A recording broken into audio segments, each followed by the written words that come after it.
오늘 말씀은 사실 오전과 연결되어 있는 말씀입니다. 이제 사순절로 들어가면서 사순절과 관련된 내용이 너무 많아서요. 그걸 제가 일부러 좀 반으로 이렇게 잘라서 앞부분에 서론 비슷하게 했고 뒷부분 오늘 이제 실제적으로 들어가겠습니다. 자, 마태복음 6장 1절부터 18절입니다. 먼저 말씀을 통해서 성경 통해서 보도록 하겠습니다. 6장 같이 보겠습니다. 시작. 사람에게 보이려고 그들 앞에서 너의 일을 행하지 않도록 주의하라. 그리하지 아니하면 하늘에 계신 너희 아버지께 상을 받지 못하느니라. 그러므로 구제할 때에 외식하는 자가 사람에게서 영광을 받으려고 회당과 거리에서 하는 것 같이 너희 앞에 나팔을 불지 말라. 진실로 너희에게 이르노니 그들은 자기 상을 이미 받았느니라. 너는 구제할 때에 오른손이 하는 것을 왼손이 모르게 하여 내 구제함을 은밀하게 하라. 은밀한 중에 보시는 너의 아버지께서 갚으시리라. 또 너희는 기도할 때에 외식하는 자와 같이 하지 말라. 그들은 사람에게 보이려고 회당과 큰 거리 어귀에 서서 기도하기를 좋아하느니라. 내가 진실로 너희에게 이르노니 그들은 자기 상을 이미 받았느니라. 너는 기도할 때에 내 골방에 들어가 문을 닫고 은밀한 중에 계신 내 아버지께 기도하라. 은밀한 중에 보시는 내 아버지께서 갚으시리라. 또 기도할 때 이방인과 같이 중언부언하지 말라. 그들은 말을 많이 하여야 들으실 줄 생각하느니라. 그러므로 그들을 본받지 말라. 구하기 전에 너희에게 있어야 할 것을 하나님 너희 아버지께서 아시느니라.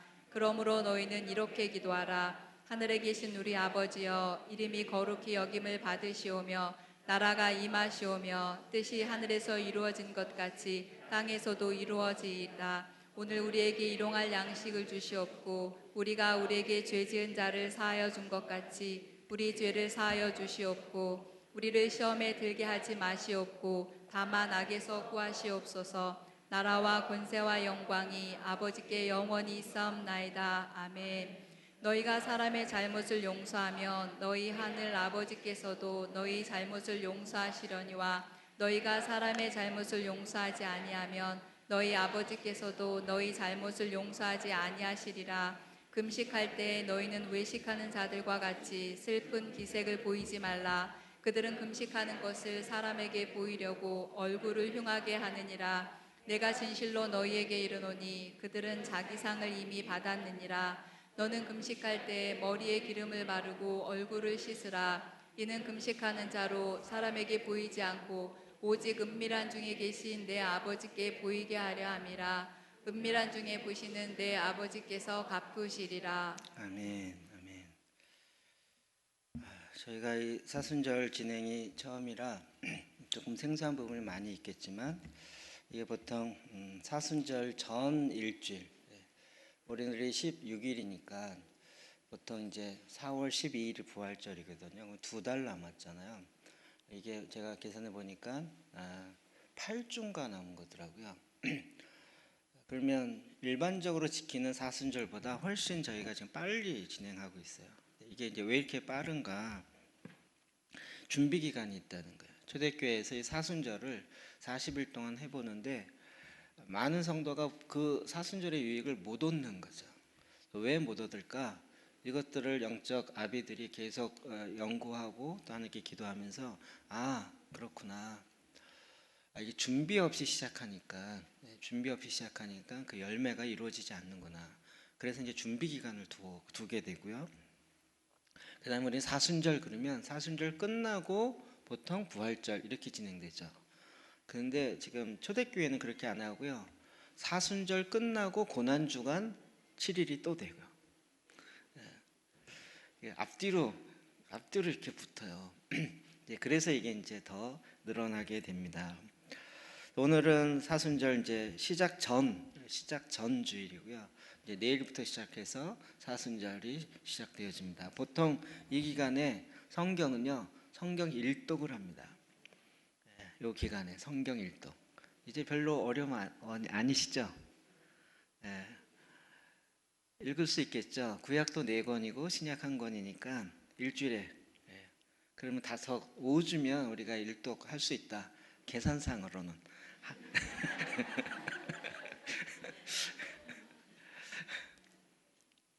이때는 주로 이제 성경 일독을 하고요. 이제 금식은 주로 월요일부터 시작되어집니다. 그래서 오늘 통상적으로 오늘 이 예배가 용서를 위한 예배, 준비 과정인데요. 이제 사순절은 그렇게 말씀 가운데 인도할 때 하나님 항상 회개로 인도합니다. 그렇게 해서 그 회개로 인도하는데 그것을 위해서 우리가 먼저 준비되어야 할 것은 용서입니다. 이따가도 좀 더 말씀드리겠고요. 이런 절기의 초점은 십자가, 그리고 구속, 그리고 부활, 어떻게 부활에 연결되는가, 이런 것들이 다 같이 맞물려 있습니다. 그다음에 부활을 통해서 우리에게 주님의 생명이 나타난 바 되었지만 부활에 이르려면 어떻게 해야 되죠? 죽어야 부활이 되죠. 안 죽은데 어떻게 부활이 되겠습니까? 그러니까 우리가 성령님, 여러분 그런 기도 하지 않으셨어요? 주님 나 좀 변화되고 싶어요. 주님 나를 변화시켜 주세요. 이런 기도 하지 않으셨나요? 성령께서 도와주십니다. 어떻게 도와줄까요? 죽을 수 있도록. 죽어야 변화되는데 이거 우리는 스스로 안 죽으려고 하잖아요. 그러니까 성령께서 도우시는 성령께서 오셔서 죽을 수 있도록 도와줘. 근데 우리가 죽지 않고 변화되는 걸 원하잖아요. 근데 이제 주님의 부활의 영광에 이르려면 죽음에 함께 가야 되는 거죠. 그러니까 이 사순절은 그런 의미에서 주님의 은혜, 새로운 은혜에 더 들어가게 되어지는데, 자 앞으로 이제 건 8주가 되는데요. 진행되어질 내용들입니다. 성경 본문과 고난의 주간까지 이렇게 쭉 진행될 것입니다. 그리고 이 기간 동안 여러분 금식도 이따 좀 얘기하겠지만 금식에 대해서도 또 특별히 오늘 우리가 이 기간 동안 핵심적으로 갖는 키워드들이 있습니다. 오늘 우리가 보게 될 산상수훈에 나온 7가지 주제입니다. 그것을 기본적으로 해서 이 사순절의 내용들을 진행하게 됩니다. 이건 여러분 주보에 그 순서제 다 있으시죠? 네.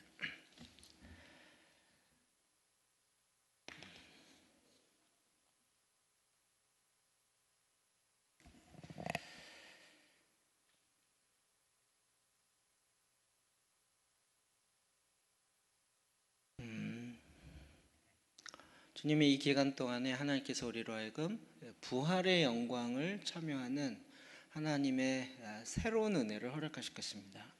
그리고 옛사람이 그리스도와 함께 죽어지는 신비죠. 이것을 경험하게 될 것입니다. 자, 이 일을 위해서 우리를 하여금 준비케 하셨는데 이 준비의 말씀은 산상수훈과 관련되어 있습니다. 그것보다 그것을 준비하는 그 과정들, 그게 뭐냐면 목적이 뭐냐는 거죠. 사순절과 우리가 이렇게까지 하는 목적이 뭐냐. 우리는 뭔가 이렇게 지켜야 된다. 이게 사실 익숙해요. 절기를 지켜야 되고 어떤 걸 왜냐면 유교적 분위기랑 비슷해서 이거 까딱 잘못하면 율법주의로 갈 가능성이 있거든요. 그러니까 그것을 극복할 수 있는 길은 뭐냐면 목적이 뭐냐라는 걸 제대로 이해하는 것입니다. 그 목적은 우리가 하는 이 구원의 절기의 모든 일의 목적은 바로 예수 그리스도를 경험하는 겁니다. 40일 금식을 해보는 게 목적 아니고요. 해봤는데 아무 일 없더라. 배만 고프더라. 이러면 헛수고한 거죠. 배만 고팠던 거죠. 이 모든 일의 목적은 예수 그리스도를 본받아서 내 안에 그리스도와 동일하게 그리스도와 같이 되는 것입니다. 빌립보서 3장 10절 11절 볼까요? 시작.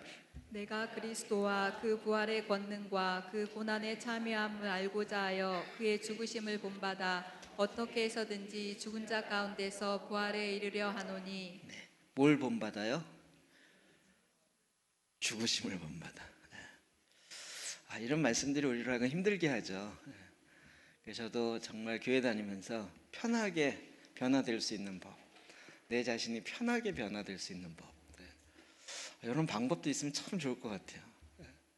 그런데 성경은 계속 부활에 이르기 위해서는 그리스도의 죽으심을 본받아야 되는 거예요. 그럼 그 앞부분에 있는 것처럼 그리스도와 그 부활의 권능 그리고 그 고난에 참여함을 알고자 하여 죽으심을 본받는 게 됩니다.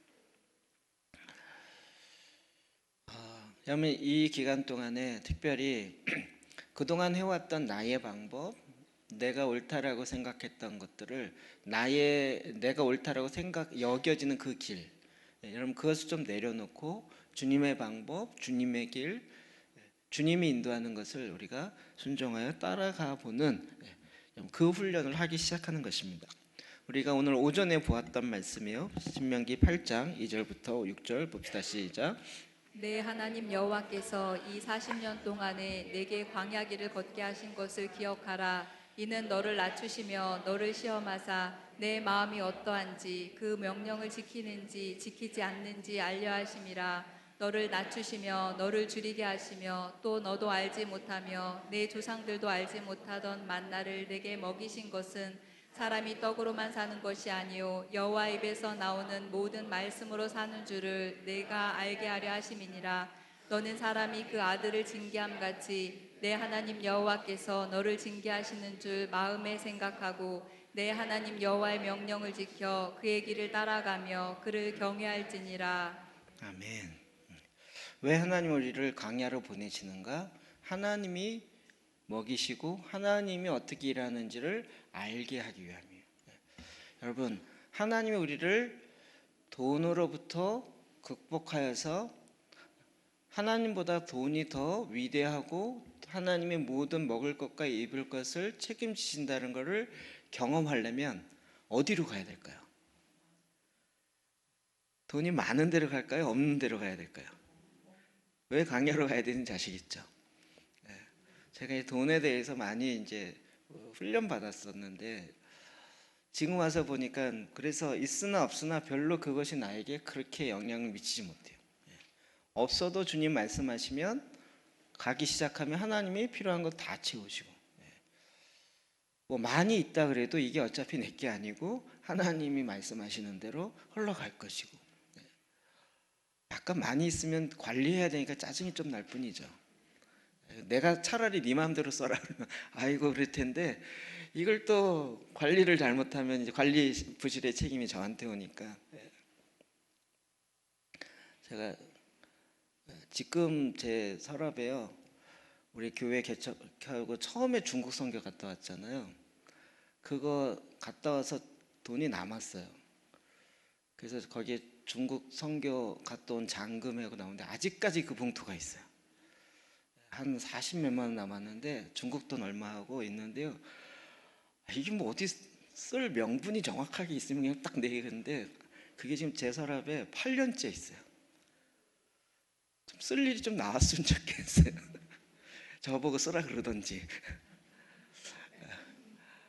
근데 이게 선교 갔다가 남은 거 이렇게 가셨던 분 이렇게 나누기도 그렇고 그래서 그냥 언젠가 또 내년에 가겠지 그랬는데 그 다음에 안 가게 되고 그래서 그냥 봉투채 남아 있어요. 저 쓸까요? 그냥 그런 봉투가 이렇게 맨날 그리고 가끔 이렇게 돈이 없어갖고 딱 보면 있어요. 그러면 손이 이게 자꾸 이렇게 되는 거죠. 어쨌든 있어도 내게 아니고요. 주님이 하는 그 책임이라는. 그러니까 계속 이런 거 훈련하시는 거죠. 40일 동안 계속 광야에서 일어났던 것처럼 우리 광야를 보면 볼수록 신기하죠. 정말 여러분 우기 때만 이 2달만 비가 오고요. 10개월 동안 비가 안 와요. 그러면 마실 걸 어디서 구할까요? 그러니까 물이 많은 곳에서 주님이 나에게 생수가 된다. 그러면 별로 감동이 없을 것 같아요. 물을 구하기 너무 힘든 곳에서 반석을 쳤더니 엄청나게 큰 바위. 무리바의 그 반석 뭐 여러 가지 학설이 있지만 거의 제가 보기에 우리 건물 같아요. 우리 건물만 해요. 거기에 딱 쳤더니 가운데가 쫙 갈라져 갖고요. 여러분 200만 명이 물을 마시려면 물이 얼마 정도 나와야 될까요? 수도관 삐짓 이거 갖고는 석도 안 되는 거예요. 그 어마어마한 물들이 나와야 되는데 그런 걸 경험하는 거예요. 이게 애굽의 고센 땅에서는 늘 땅이 좋고 물이 많기 때문에 항상 있는 거다 이렇게 생각할지 몰랐는데 광야에서 보니까 정말 생수, 그리고 먹을 게 없어요. 근데 하나님이 만나를, 여러분 못 봤을 텐데요, 이번에 저희가 갈 때 메추라기가 옆에 몇 마리가 앉아 있었어요. 저거 메추라기다. 저는 조그만 비둘기인 줄 알았어요. 메추라기가 옆에 날라왔어요. 고기 먹고 싶다 그랬더니 주님이 메추라기를 보내신. 이런 걸 그러니까 야 진짜 뭐야? 하나님이 먹이시고 하나님이 마시게 하시고 그리고 옷이 해지지 않아요. 40년 동안 이런 걸 경험하게 한 거예요. 이게 무엇이었어요? 하나님의 방법이었죠. 근데 우리의 방법을 생각해 보세요. 광야를 갈 우리의 방법. 이번에 광야 갈 때 어느 분이 쓱 정보를 줬는데 그 아까 사진에 보였던 수도원 거기를 딱 조망하면서 그 앞에 커피를 한 잔씩 마신다고, 본인은 거기서 컵라면 먹으면 진짜 좋을 것 같다고 정보를 줘서 그래요? 그러면 이제 컵라면 준비하세요 이렇게 얘기를 한 거예요. 가서 물어봤더니 이게 찝차가 워낙 털털거려서 컵라면 먹었다가 털털거리면 거의 오바이트 하기 싫을 것 같은데요. 그리고 이렇게 거기서 이렇게 컵라면 끓여 먹고 그럴 상황이 아니고, 그리고 제가 나중에 생각해 보니까 컵라면 하면 찌꺼기 남잖아요. 찌꺼기 어떡할 거야? 뭐 광야니까 에이 뭐 이렇게 다 쓰레기 될 거 아니에요. 야 이건 아니다 싶어갖고 이제 안 하기로 했거든요. 광야가 굉장히 그러니까 참 이게 이렇게 묘한 묘비 그 신비가 있어요 진짜로. 그런 땅이 흔치 않은 것 같아요. 흔치 않은 것 같아요. 제가 작년 1월에는 그 신해산 갔었잖아요. 지형이 그런 지형이 참 드물어요. 이쪽에 이스라엘 같은 그 광야고 이쪽에 광야인데요. 여기에 평탄한 평지로요. 이쪽에서 이쪽까지 한 50m 되는 것 같아요. 평지로 쫙 나 있어요. 그거 딱 보면 이스라엘 백성이 여기 걸어갔겠다 생각이 자동으로 들어요. 지형이 진짜 신기해요. 그렇게 시나이 반도에 길처럼 쫙 나 있어요. 비행기도 앉을 수 있고요. 그럴 정도 수준으로. 하여튼 지형 자체가 이건 하나님이 뭐라고 말씀하는지 이해할 수밖에 없다 라는 것을 자동으로 그냥 인정하게 만들어요. 이 가나안 그 광야를 통과해서 가나안 땅으로 들어갑니다. 그럼 이게 뭘 의미하냐면 우리 안에 부활의 영광에 이르렀을 때 내 안에 샘솟듯 일어나는 하나님의 역사를 우리로 하여금 알게 하기 위함이에요. 그래서 오직 그리스도인은 하나님의 입으로부터 나는 그 말씀으로 살게 하는 하나님의 특별한 훈련이고 하나님의 방법이었던 거죠. 오전에 잠깐 얘기했지만 우리가 하나님의 말씀을 듣냐 못 듣냐 이거 갖고 논할 게 아니고요. 우리는 원래 주님과 소통하는데 전혀 어려움이 없는 존재로 만드셨다는 거예요. 다시 회복하는 거죠. 우리가 신랑 되신 예수님을 만났는데 대화가 안 돼요. 주님이 뭐라고 말씀하는데 이해를 못하고 이거 진짜 곤란하잖아요.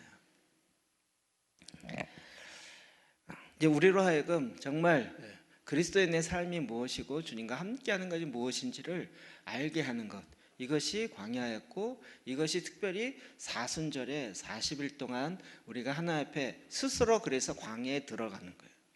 금식 가운데 들어가는 거예요. 이것의 가장 핵심은 오늘 오전에 이야기한 것처럼 마음을 살피는 거예요. 마음의 동기를 살피는 거예요. 오늘 산상순 6장 1절부터 좀 볼까요? 1절, 2절, 3절, 4절 봅시다. 시작. 사람에게 보이려고 그들 앞에서 너의 일을 행하지 않도록 주의하라. 너는 구제할 때에 오른손이 하는 것을 왼손이 모르게 하여 내 구제함을 은밀하게 하라. 은밀한 중에 보시는 너의 아버지께서 갚으시리라. 이제 구제의 예를 들었지만 사람들에게 보이려고 그들 앞에서 너희 의를 행하지 않도록 주의해라. 마음의 동기가 무엇이에요? 사람들에게 보이려고. 왜 보여요? 사람들이 야 당신 진짜 기도 많이 하네, 당신 진짜 구제 많이 하네, 와 당신 진짜 하나님의 그 일들을 경건의 훈련을 많이 하네 라는 인정을 받으려고 하는 마음의 동기로 하지 말라. 여러분 그냥 좋은 일 정도가 아니라 우리가 그냥 사람들이 특히 교회 안에서 인정해주는 그런 것이라 할지라도 우리의 마음의 동기를 살펴야 되는데 그 동기가 사람으로부터 집중받고 내가 인정받으려는 동기로 금식을 많이 한다. 이건 정말 사순절의 원래 목적과는 다르게 가고 있다는 거예요. 그러니까 계속 이 기간 동안에 뭘 살펴요? 내 마음을 살피는 거예요. 왜죠? 생명의 근원이 마음에서 나와요. 그런데 문제는 이 마음이 만물보다 심히 부패해 있는 상태인 거죠. 그러니까 이 마음의 상태를 다시 새롭게 하고 새롭게 하는 일에 우리 계속 집중하는 거죠. 우리의 생각으로 믿는 것이 아니라 마음으로 믿어 하나님의 의에 이르는 건데 이 마음을 관리하는 것을 우리는 집중적으로 있는 동안에 계속 특히 이제 광야를 보시면 여러분 그걸 금방 가꾸지 않으면 엉겅퀴가 금방 다시 껴요. 날마다 그걸 가꾸지 않으면 금방 잡초가 들어오기 시작하고 우리 마음이 그렇다는 거예요.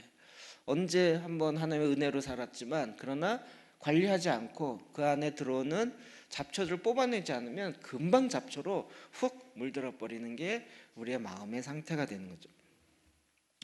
데살로니가서 1장 3절입니다. 시작. 너희의 믿음의 역사와 사랑의 수고와 우리 주 예수 그리스도에 대한 소망의 인내를 우리 하나님 아버지 앞에서 끊임없이 기억함이니. 네. 영적인 수고들과 관련된 이야기죠. 믿음의 역사, 사랑의 수고, 소망의 인내. 이것을 다 주님 안에서 가졌던 영적인 수고예요. 여러분 우리가 무엇을 하든지 하나님을 향한 갈망, 하나님을 향한 마음의 동기로부터 하는지 아니면 믿음의 역사를 하는데 아까 얘기한 것처럼 사람에게 집중받고 인정받으려고 하는지 그것도 우리의 마음을 계속 돌봐야 되는 거죠. 디모데전서 4장 6절도 마찬가지입니다. 8절, 10절 시작. 육체의 연단은 약간의 유익이 있으나 경건은 범사에 유익하니 금생과 내생의 약속이 있느니라. 이를 위하여 우리가 수고하고 힘쓰는 것은 우리 소망을 살아계신 하나님께 두미니 곧 모든 사람 특히 믿는 자들의 구주시라. 아멘. 경건의 유익은 정말 범사에 금생과 내생의 약속이 있어요. 우리가 지금 이게 하게 하는 이런 것들은 지금 우리가 살고 있는 이 시대에도 유익이 있고 내세에도 유익이 있어요. 그러니까 이거에 대한 영적인 열망으로 갈망으로 시작해야지 그렇지 않고 그냥 사람에게 보이려고 한다. 제가 이제 요즘 계속 아대 박사님의 글과 이거 보잖아요. 진짜 독특한 것 같아요. 우리 이만 박사 이번에 3월 말에 다시 오시거든요. 그래서 이제 3주 세계 교회를 돌아요. 이번에 이제 하겠다는 교회들이 있어서 저희가 안 하고 다 이제 이렇게 섬기는 쪽으로 가는데 그분이 그때 이제 속사람 아가서 말고 뭐 어떤 강의 할 수 있냐 그랬더니 저 같으면 뭐 할 수 있는 거 많지만 별로 뭐 이렇게 좀 뺄 줄 알았더니 안 그러더라고요. 되게 많아요. 그래요. 뭐가 있는데 얘기 좀 해봐. 그랬더니 그때 커피 마시다 말고 이야기하기 시작하는데 15가지인가를 이것도 할 수 있고 저것도 할 수 있고 쭉 얘기하는 거예요. 그게 한 강의가 아니고 한 아가서처럼 속사람처럼 한 주제 잡으면 8번 내지 9번 하는 그런 주제를 그냥 제가 막 받아 적었거든요. 그런 식의 강의를 자기는 아대 박사님과 3년 동안 매일 강의를 하나씩 들었대요. 하루에 한 개 들으면 1년이면 365개, 3년이면 대충 1000개를 들었다는 거예요. 그걸 다 정리해놨고 그걸 35년 동안 살아내면서 했다는 거예요. 대단하죠? 그게 대단한 줄 알았더니 그런데 아대 박사님 강의가 그거 말고 아랍어로 강의한 게 1000개가 아니고 한 3000 내지 4000개 강의가 있대요. 우리 그 중에서 지금 몇 개 들었어요?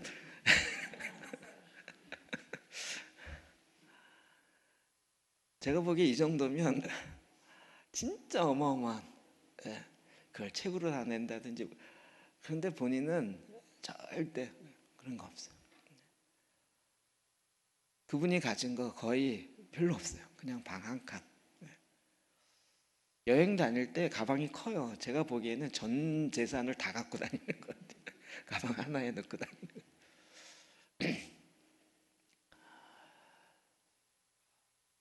그러나 뭐 책을 만드는 게 목적도 아니고 사역이 잘 되는 게 목적도 아니고 오직 하나님과 더 가까이 가는, 가진 게 맞은 것도 아니고요. 뭐 이렇게 끝나고 뭐 강사료 드리잖아요.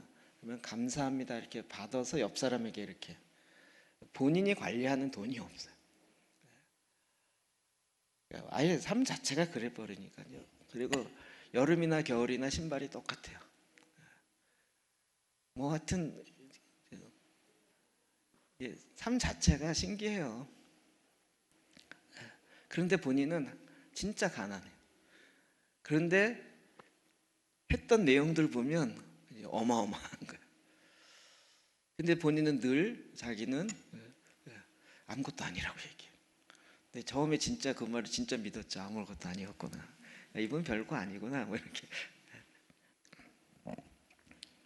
모든 것이 다 주님께 초점 맞춰 있어요. 그거 외에는, 그러니까 자기가 뭐 명성이 있다든지 뭐가 한다든지 뭐 이런 것 자체에 관심 자체가 없어요.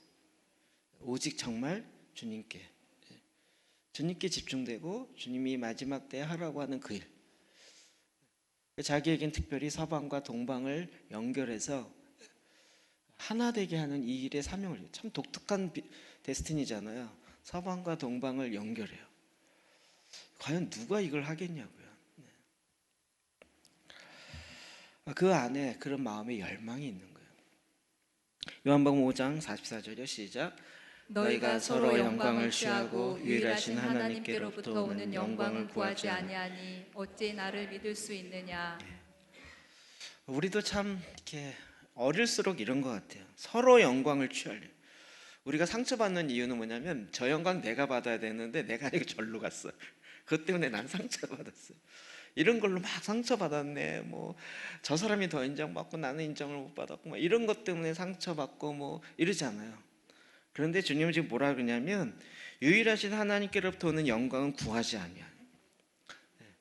그건 상처받고 안 받고가 아니라 지금 하나님께서 우리에게 부고자 하는 그 엄청난 하나님의 영광이 있는데 왜 그건 구하지 않으면서 사람으로부터 오는 그 비교 때문에 거기서 이렇게 다람쥐 쳇바퀴 돌듯이 놀고 있다는 거죠. 하나님은 진짜 어마어마하게 붙기 원하시는 것 같아요. 저도 요즘에 이게 시즌이 바뀌었구나. 저 자신도 그렇고 지금의 상황도 그렇고요. 하나님의 말씀으로 일하는 상황 자체가 혹 바뀌었어요. 전반적으로 지금 딱 바뀌었거든요. 그러니까 우리의 마음이 바뀌기 시작하는 거예요. 그리고 지금 주님의 오심이 너무 가까이 와 있고 실제적인 준비들을 해야 되는 거죠. 자, 첫 번째, 이 기간 동안에 마음의 동기를 점검하는 것 첫 번째 포인트입니다. 두 번째로는요, 우리의 구제하는 선한 일을, 성경에 보통 선한 일은 거의 구제와 연결돼 있어요. 우리는 그냥 착한 일, 좋은 일 이 정도 생각하지만 일반적으로 그냥 구제. 그러니까 유대인들은 구제의 삶이 어렸을 때부터 아예 몸에 익히게 하잖아. 뭘 하든지 구제하고. 심지어는 구걸하는 그 사람들도 그걸 받으면서 고마워하지 않아요. 왜냐하면 네가 축복받는 거지 내가 받는 거 아니다. 이러기 때문에. 물론 이제 뭐 하나님 너를 축복하기 원한다 이렇게 얘기할 수도 있지만 내가 너로 하여금 구제받게 해줬어 임마 이런 거죠.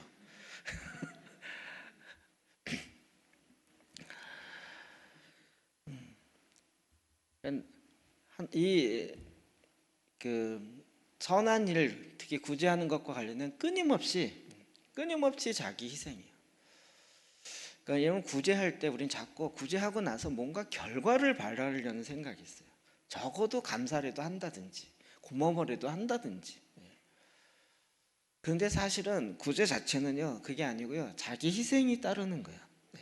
끊임없는 자기 희생. 그냥 하나님이 원하시기 때문에 하는 거지 내가 했기 때문에 어떤 좋은 결과가 와야 된다, 나타나야 된다 이것 자체도 포기하는 거예요.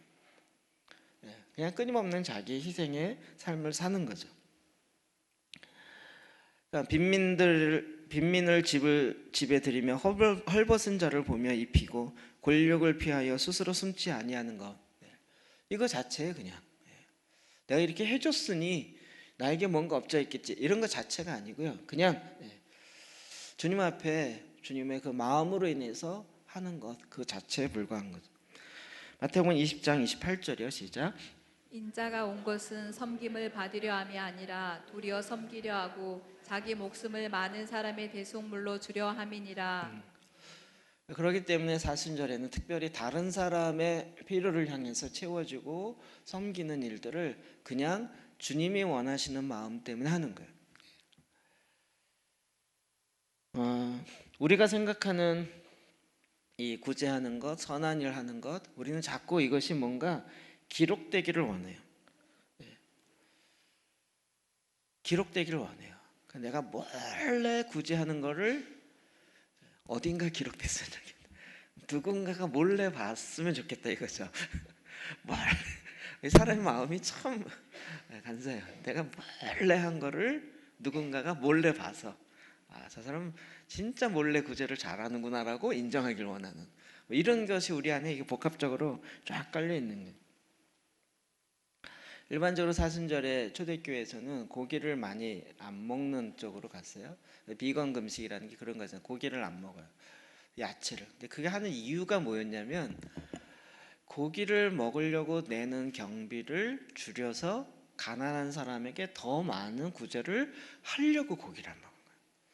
고기를 안 먹으면 금식에 유익이 있다 이런 얘기가 아니고요. 어떻게 하든지 내 삶을 더 정리하고 정비해서 하나님이 기뻐하시는 일을 할까라는 쪽에 마음을 두었다는 거죠. 잠언 11장 24절 25절 시작. 흩어 구제하여도 더욱 부하게 되는 일이 있나니 과도히 아껴도 가난하게 될 뿐이니라. 구제를 좋아하는 자는 풍족하여질 것이요 남을 윤택하게 하는 자는 자기도 윤택하여지리라. 아멘. 하나님은 이게 진짜 가난에서 일어나는 하나님의 축복의 삶이죠. 나눠주는데 더 풍족하게 돼요. 굉장히 과도하게 아끼고 쓰는데도 가난해져요. 하나님 지금 뭘 원하세요? 함께 풍성하게 나누기를 원하는 거죠. 나누는 것에는 풍성하게 하고요. 그러나 이제 우리가 또 아껴야 할 부분에서는 아껴야 되는 것들이 있는 거죠. 원리적으로 볼 때는 이렇게 안 맞잖아요. 나눠줬으면 내게 없어야 되는데 하나님은 참 특이하게 더 풍성하게 하세요. 이게 가나안에서 일어나는 하나님의 나라의 역사인 거예요. 그러니까 우리가 지금 이런 부분이 더 포커스가 돼야 됩니다.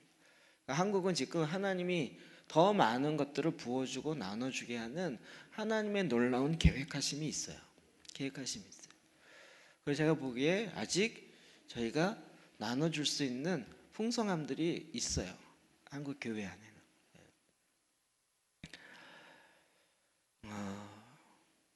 이런 이 기간에 더 그런 것들을 보는 것이에요.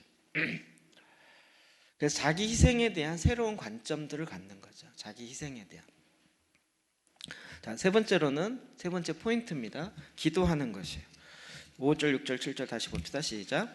또 너희는 기도할 때 외식하는 자와 같이 하지 말라. 너는 기도할 때에 내 골방에 들어가 문을 닫고 은밀한 중에 계신 내 아버지께 기도하라. 은밀한 중에 보시는 내 아버지께서 갚으시리라. 또 기도할 때 이방인과 같이 중언부언하지 말라. 계속 기도할 때 이렇게 돼 있어요. 기도한다면 이렇게 돼 있지 않았어요.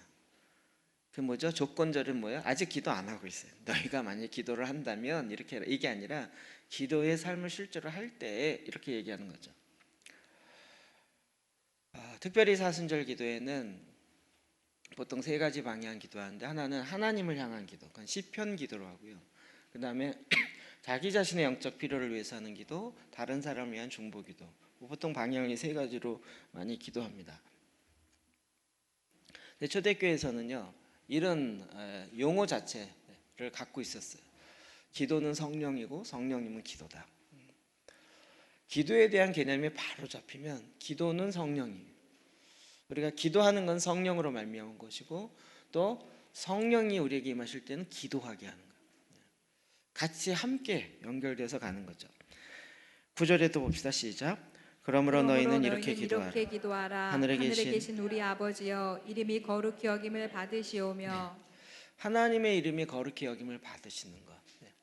그럼 이걸 정말 분별력을 갖고 오직 하나님의 이름이 높임을 받도록 우리가 기도하는 것입니다. 어떤 부분이 이해가 안 돼요. 지금 이 현재 정치적 상황이나 국가적 상황이나 그 국제 정세나 이런 부분을 볼 때도요, 계속 하나님의 관점으로 봐야 돼요. 우리나라 관점이 아니라 하나님의 관점. 그 관점 가운데 하나님의 이름이 높임을 받도록 기도하는 거예요. 지금도 이번에 우한 폐렴으로 일어났던 우한 지역에 대한 이야기가 회자하는데, 이것에 대한 이제 그 비판과 논란이 되게 많더라고요. 뭐 때문에 그렇다. 우리 자꾸 이런 이유를 찾기 원하잖아요. 그 우한 지역이 중국의 부흥의 역사에 있었던 지역이라, 그리고 또 그 반면에 굉장히 기독교를 많이 박해했다. 그래서 하나의 심판에서 뭐 이랬다, 이런 얘기도 있고, 뭐 별의별 얘기가 다 지금 돌아요. 그런데 어떤 것이 옳으냐, 뭐 가짜 뉴스 뭐 진짜 이런 걸 가리기 이전에 하나님의 이름이 그 가운데 높여지도록 기도하는 거죠.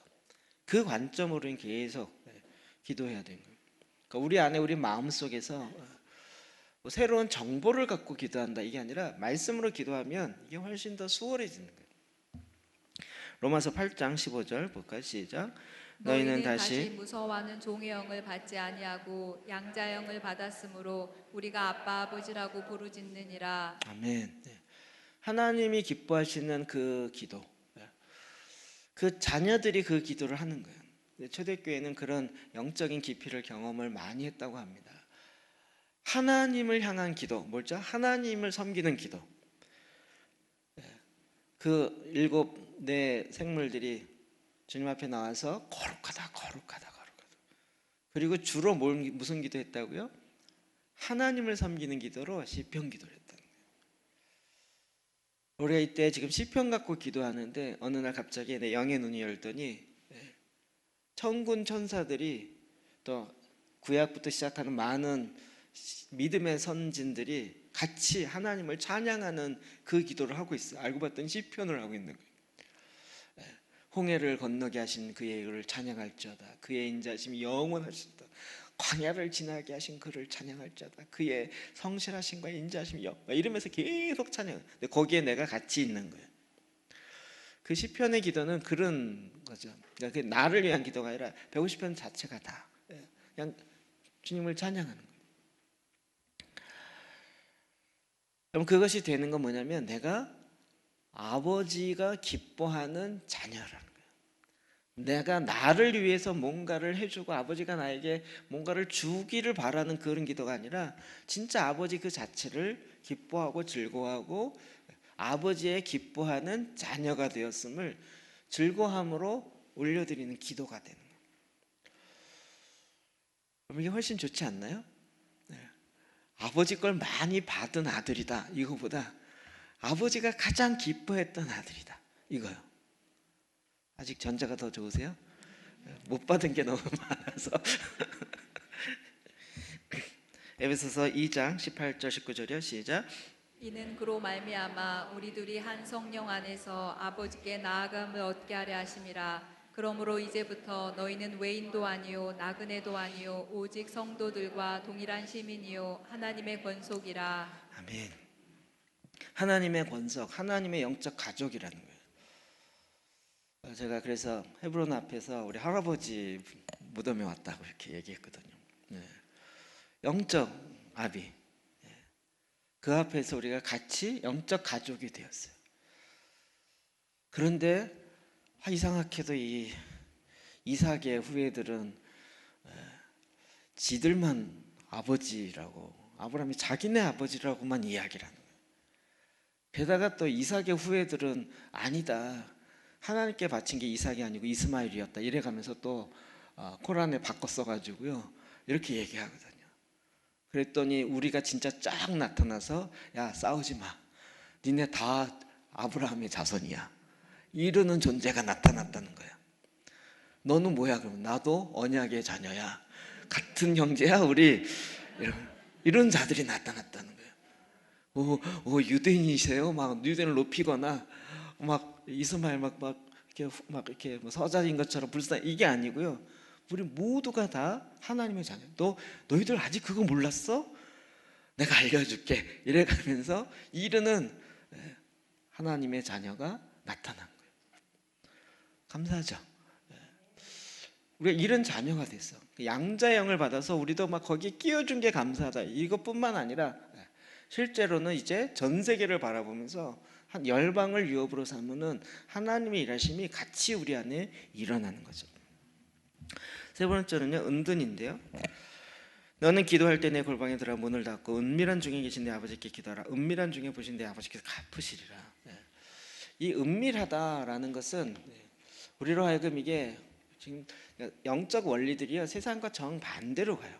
우리는 자꾸 이렇게 세상이 알아주기를 원하고 세상으로부터 인정받고 거기서부터 오는 어떤 명예, 영광 뭐 이런 것들을 취하기를 원하는 거잖아요.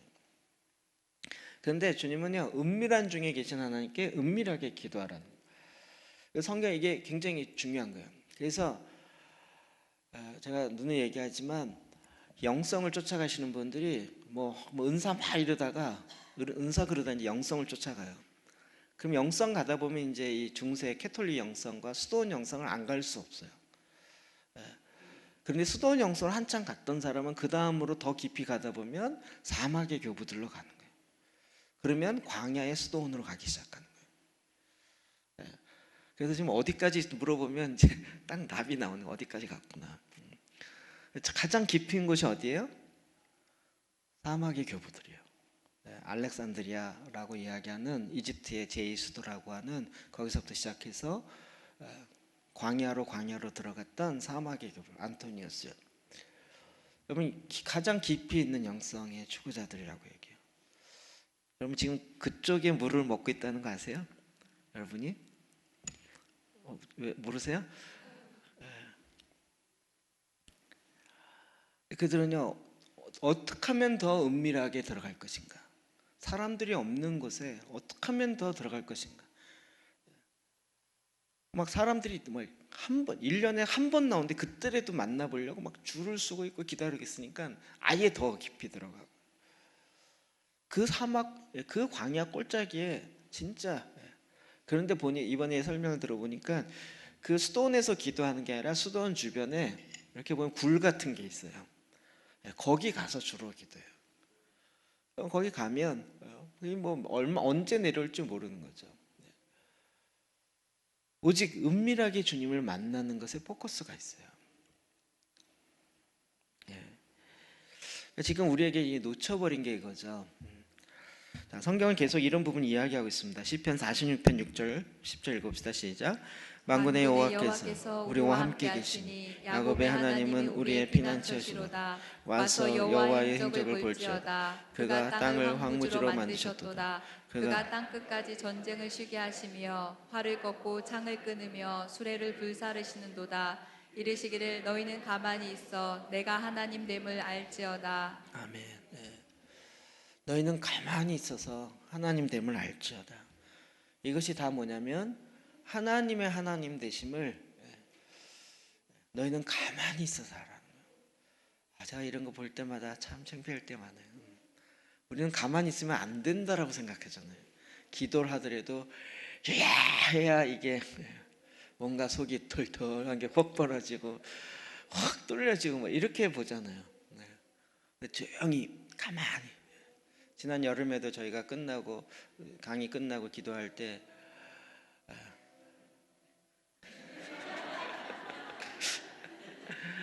그때 제가 진짜 우리 안에 제일 조용한 음악 틀었거든요. 줄리트리의 묵상 음악. 그런데 대부분 사람은 너무 작다 그러는데 딱 아대 박사님이 음악 너무 크다고 줄이라고. 더 줄이면 잘 것 같은데 줄이라고. 근데 그분들은 그런 음악 없이 말씀 듣고도 이렇게 혼자 기도하는 게 익숙하니까요. 뭔가 음악이 나오는 게 불편한. 그래 우리는 기도할 때 이게 없이는 딴 생각으로 자꾸 빠질 것 같으니까 자기를 최면 걸죠. 주여 주여 주여 주여.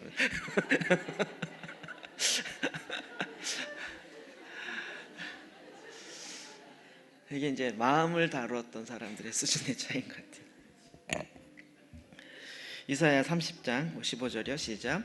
주 여호와 이스라엘의 거룩하신 이가 이같이 말씀하시되 너희는 돌이켜 조용히 조용히 있어 있어야 구원을 얻을 것이요 잠잠하고 신뢰하여야 힘을 얻을 것이거늘. 조용히 있어야 구원을 얻고 잠잠하고 신뢰. 이게 광야인 거죠. 광야에 딱 들어가면 근처에 아무것도 없어요. 이웃도 없고요. 슈퍼도 없어요. 뭐 어느 정도 빨리 가 그게 아니고 아예 못 가는 상황이에요. 내가 아예 바랄 것이 없어요. 누가 와서 구제 이것도 아니고요. 그냥 거기서 주님만 바라는 거죠. 그럴 때 주님의 구원을 본다는 거예요. 근데 우리의 일상에서 이게 너무 많아요. 주님이 구원할 준비를 다 하고 있는데 우리는 주변에 도움의 손을 보는 거예요. 아무도 도와줄 사람이 없다는 거예요. 그래서 나는 도와줄 사람이 없어서 나 이제는 더 이상 소망이 없다. 그리고 스스로 포기하는 거예요. 그 순간 주님을 바라봐야 되는데 그걸 놓치는 거죠.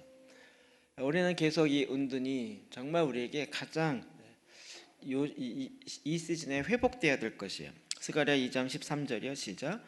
모든 육체가 여호와 앞에서 잠잠할 것은 여호와께서 그의 거룩한 처소에서 일어나심이니라 하라 하더라. 그래서 잠잠히 있고 그 앞에 묵상하라는 거예요. 가만히 좀 있으라는 거예요. 기도할 때 기도 안 해도 괜찮으니까 그냥 하나 십자가 앞에 십자가만 바라보면서 가만히 있으라는 거예요. 그래서 보통 이럴 때 이 사순절의 기간에 매일의 침묵을 두었다 그래요. 정해진 시간에 말을 안 하고 침묵하고 은둔한 시간을 가져. 12시부터 3시까지. 이게 많이 하시던 분은 되는데 안 되시는 분은 그냥 5분, 10분, 15분 이래도 내가 시간을 정해놓고 이때는 자기 혼자 있는 장소와 시간을 갖고 그냥 침묵하는 시간을 갖는 거예요. 여러분 이 기간 중에 특별히 저 5층에 많이 시간을 잡아놓고 그냥 들어가서 성경을 안 읽어도 좋아요. 그냥 십자가 희한해요. 십자가 제가 그거 만들었잖아요. 그러면서 그 옹이 난 게 어떻게 이렇게 손하고 발하고 옆구리에 딱 형상이 딱 그렇게 났는지 별로 그럼 못 보셨나요? 정말 주님 생각이 자동 나게 이렇게 돼 있어요. 야, 어떻게 저렇게 났지? 제가 그거 알고 만든 거 아니거든요. 만든 걸 보니까 그렇게 됐어요. 계속 주님 앞에 머물러 있는 거예요. 그래서 주님이 일하실 것에 대해서 기대하고 소망하는 거예요. 그럼 이게 은둔의 시간. 네 번째 포인트입니다. 다섯 번째는요. 생명의 양식, 말씀과 생명의 떡과 성경을 읽는 것입니다. 여기 나오는 일용할 양식을 주옵소서. 이거는 육체의 양식뿐만 아니라 영의 양식을 이야기하는 거죠. 이건 지난주에 또 오늘 계속 보았던 부분이요.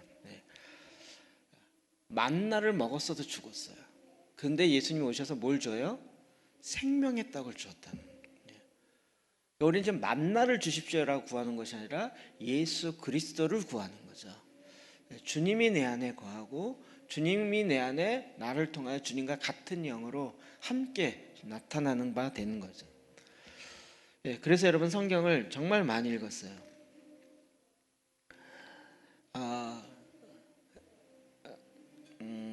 성경을 어떻게 읽었냐면 보통 아까 얘기한 것처럼 이때 이제 신약 구약을 다 읽고 그리고 이제 고난 주간에 신약을 한 권 더 읽고 늘 성경 이 시간에 많은 양을 먹으면서 주님을 새롭게 만나기 원하는 마음에서 읽는 거예요.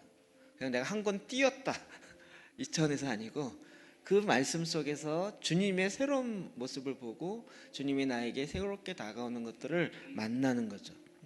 생명의 떡을 먹는 거예요. 많은 양을 먹는 거죠. 오늘 아침에 보았던 것처럼 하나님의 입으로부터 나오는 그 말씀으로 말미암아 내가 사는 삶의 패턴을 회복하는 거예요. 우리가 이거 지난주도 그렇고 지지난주죠. 계속 보았던 말씀들이죠. 내 살은 참된 양식이고 내 피는 참된 음료라. 내 살을 먹고 내 피를 마시는 자는 내 안에 거하고 나도 그 안에 거하나니. 우리가 구약에 지금 피제사, 살 뭐 다 얘기하는 이게 다 지금 뭘 얘기하는 거라 했어요? 예수 그리스도의 피와 주님의 몸. 히브리서가 이거죠. 다시 유대교로 돌아가야 된다라고 얘기한 사람들에게 아니 짐승의 피보다 예수 그리스도의 피가 더 온전한데 왜 자꾸 옛날로 돌아가려고 하냐.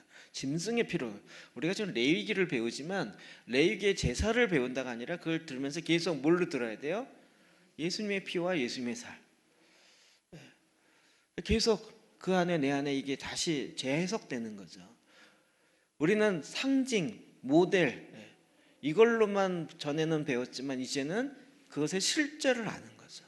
보혈의 능력을 아는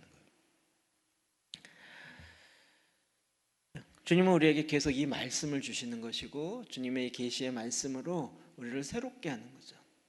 제가 금요일날 저녁에 말씀을 전할 때마다 마지막 때에 회복되어야 될 것이 무엇인지 이게 정말 마음에 너무 강하게 와요. 그럼 제단의 삶이 일상적으로 살아있지 않은 상태에서 이게 잘 담아지지가 않아요. 제단 자체도 중요하지만 마지막 때에 제단의 삶이 회복돼야 돼요. 지난주 금요일날 이야기 나눴던 거잖아요. 우리가 기도 제단 하는 게 대단하다가 아니라 이 삶을 살아야 이 패턴을 살아야 그 위에 하나님이 부으시는 것을 담을 수 있는 그릇이 돼 있는 거예요. 제단의 삶이 없으면 이런 메시지를 담아지지가 않아요. 우리가 그나마 이것을 담을 수 있었던 건 뭐냐면 보혈기도가 오고 그래도 딱 담을 수 있었던 건 제단이라는 삶을 살려고 빠둥빠둥 거렸으니까 거기다가 그래도 담아진 거예요. 그렇지 않고 그냥 일반적인 상태, 일반적인 교회처럼 그렇게 됐으면 담아지겠냐고. 좋은 메시지였어 하고 그냥 좋은 부흥회였고 좋은 부흥회 강사였어 이러고 끝났겠죠. 그 그릇이 만들어지고 그 그릇을 만들려고 우리 각자가 해야 되는 거죠. 교회도 그 그릇을 만들려고 가는 겁니다. 요한복음 1장 14절 말씀이 육신이 되어 우리 가운데 거하시매 우리가 그의 영광을 보니 아버지의 독생자 영광이요 은혜와 진리가 충만하더라. 그 말씀이 우리에게도 육신이 되어 나타난 바 되는 거예요. 그래서 초대교회의 성도들은 우리보다 지식적인 면에서는 아는 게 훨씬 적었지만 영적인 깊이에서는 우리보다 훨씬 더 깊고 훨씬 더 넓게 간 거죠. 영적인 세계를 알고 경험하는 것이 훨씬 컸던 거죠. 제가 누누이 말씀드리지만 마지막 때의 핵심은 뭐예요? 초대교회를 제대로 이해해야 되는 거예요. 초대교회의 본질을 이해해야 되는 거예요. 근데 감사하게도 우리는 이 어마어마한 일들을 하나님 우리 가운데 풀어주시고 있는 것이고 우리는 그것을 지금 계속 구원의 우물들이 아니라 이거 뭐라고 해야 되나 구원의 폭포수가 계속 우리 가운데 주어지는 것을 받고 있는 거죠. 여섯 번째 포인트는 회개의 용서입니다. 우리가 우리의 죄를 지은 죄를 사하여 준 것 같이 우리 죄를 사하여 주옵시고 우리를 시험에 들게 하지 마십시오. 다만 악에서 구하옵소서. 여러분 영적으로 묶임이 되는 이유 중에 하나는 용서하지 않는 마음이 있을 때고 내 안에 있을 때고 혹시 내가 인지하지 못하고 있는데 나 때문에 다른 사람이 나를 용서하지 못하고 있을 때 나도 묶여요. 그런 거 아시나요? 그러니까 내가 용서하지 않은 것 때문에 일어나는 문제도 있지만 내가 인식하지 못했는데 여러분이 괜히 어느 목사님에게 상처받고 와서 이렇게 와서 제 얼굴이 비슷하게 생겼대요. 그래서 저 사람도 비슷할 거야 이러고 저 사람 용서가 안 돼. 메시지 할 때마다 저 진짜 아닌 것 같은데 이러면서 이런 상황이 되잖아요. 그게 저에게도 영향을 미치고 여러분에게도 영향을 미쳐요. 이게 그래서 용서하는 일이요 이 사순절에 들어가는 것의 첫 번째예요. 여러 가지 상황들이 있어요.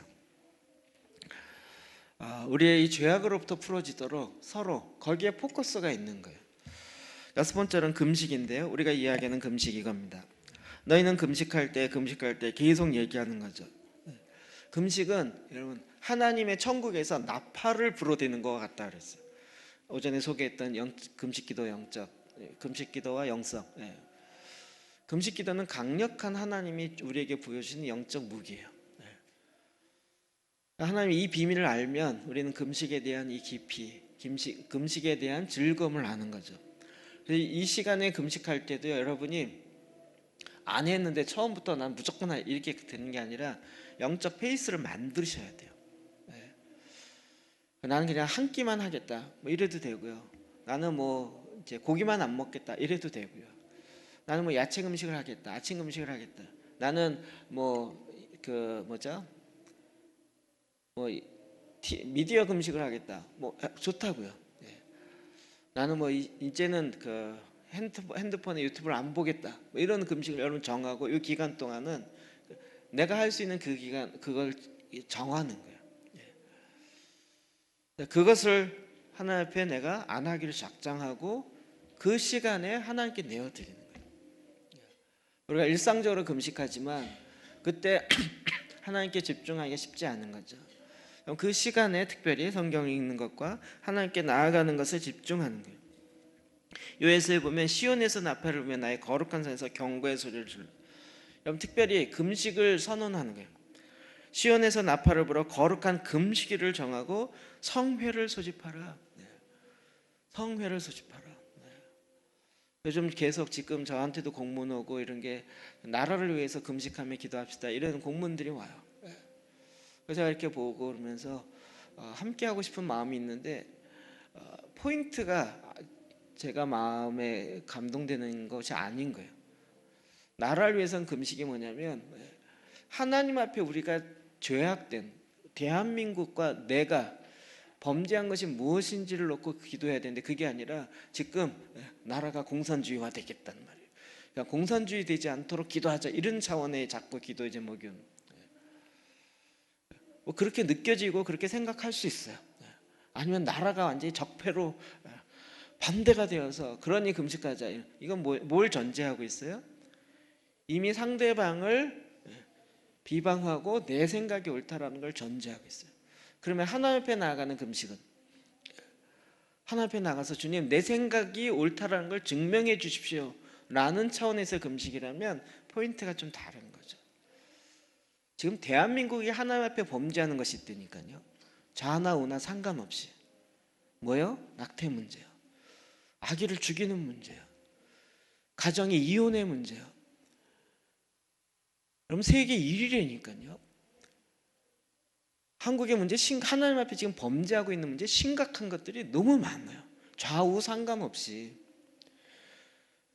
여러분 그 범죄함으로 말미암아 일어나는 문제를 우리가 갖고 주님 앞에 나가야 되지 좌가 틀렸습니다, 우가 틀렸습니다, 내가 맞는 것이 옳다라는 걸 증명하도록 하나님 도와주십시오 이런 차원의 금식은 아니라는 거죠. 우리가 이 말씀을 통해 계속 알게 되는 거죠.